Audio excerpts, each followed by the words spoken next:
Olá, é um prazer poder deixar para você e para sua família, seus amigos, uma breve reflexão.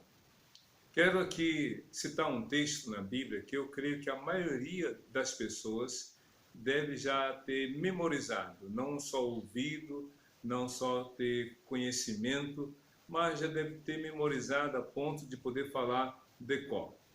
O texto é João 3,16, que diz o seguinte: porque Deus amou o mundo de tal maneira que deu seu Filho unigênito, para que todo aquele que nele crê não pereça, mas tenha a vida eterna.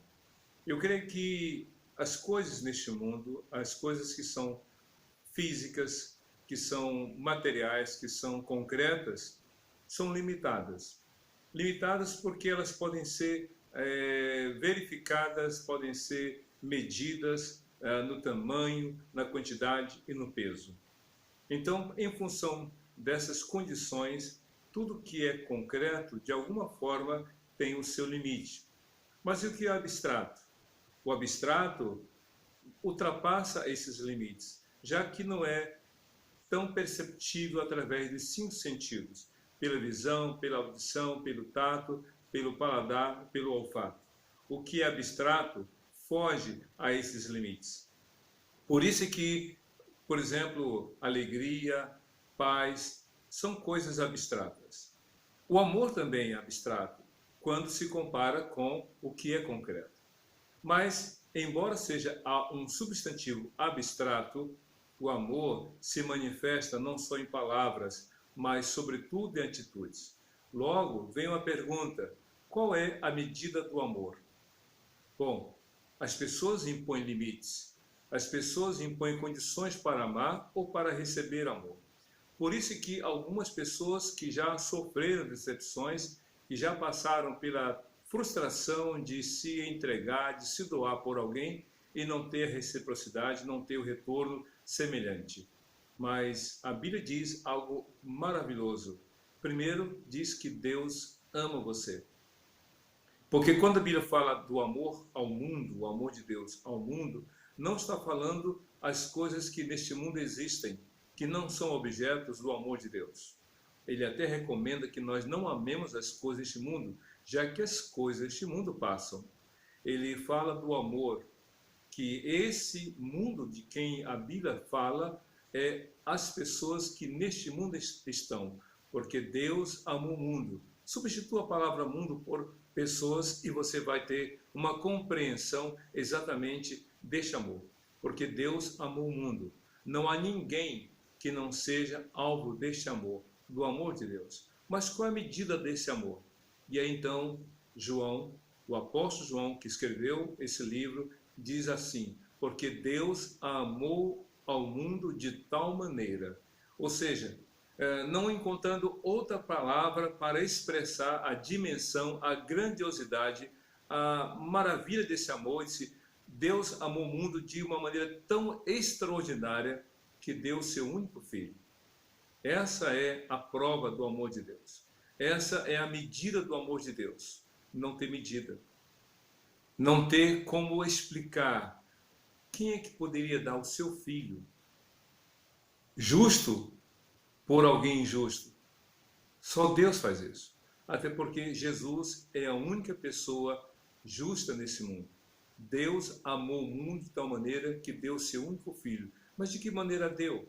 A Bíblia diz lá que Cristo morreu na cruz.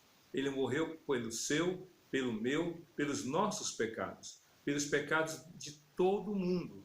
Logo, nós entendemos que este amor é um amor abrangente, porque inclui, porque ele é para todos, ele é um amor inclusivo, ele não exclui ninguém, mas é um amor que substitui. Por quê? Porque Deus deu seu Filho em nosso lugar. Aquela cruz onde Cristo foi crucificado, ali ele morreu, era para cada um de nós. Então Deus provou o seu amor. Mas João completa o texto dizendo o seguinte: porque Deus amou o mundo de tal maneira que deu seu único filho, seu filho unigênito, para que todo aquele que nele crê, e esse todo aquele significa qualquer pessoa,